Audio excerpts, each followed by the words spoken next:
Vous parlez de prendre possession de la salle de classe. Alors, c'est quoi exactement? Quand on enseigne, il n'y a pas que le contenu du cours qui importe, mais que faire cours ou faire classe, comme on dit, c'est justement maîtriser l'espace et ce qui s'y passe. Donc, l'état du lieu en fait dans lequel on apprend va jouer un rôle sur les plans émotionnels, relationnels et pédagogiques, ce qui implique notamment de faire attention quand on enseigne, par exemple, à la disposition des tables. Est-ce qu'on les met en rang, est-ce qu'on les met en U, comment est-ce qu'on place son bureau, comment on évolue en tant qu'enseignant au sein de l'espace classe. Ça peut être des choses aussi pragmatiques que l'éclairage, l'ouverture des rideaux, des fenêtres. Est-ce que les élèves ont le droit eux-mêmes d'aller ouvrir les fenêtres? La bonne tenue, la propreté des lieux, l'entrée aussi en classe. Est-ce que les élèves s'asseyent comme ils le souhaitent ou selon un plan de classe préétabli? Les images accrochées au mur aussi. Est-ce qu'on donne, par exemple, comme en primaire, les enseignants du primaire ont tendance à afficher beaucoup de règles.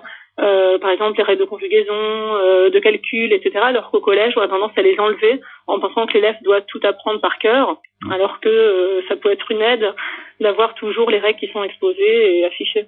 Et donc ça influence quand même pas mal le cours.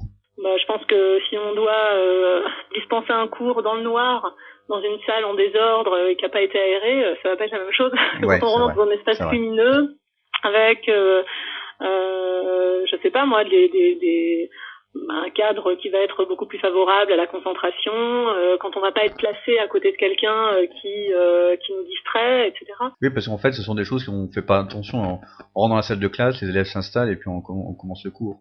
Disons que cet ouvrage s'adresse avant tout aux jeunes enseignants, donc je pense qu'un enseignant chevronné a tendance à s'être vite rendu compte qu'il y allait avoir une différence, surtout qu'on change souvent de classe quand on est en collège et en lycée, et qu'en fonction de la salle dans laquelle on enseigne, c'est pas du tout la même chose. Moi, je sais que dans l'établissement dans lequel je suis, il m'arrive parfois d'enseigner dans la salle de musique et au rez-de-chaussée sans fenêtre.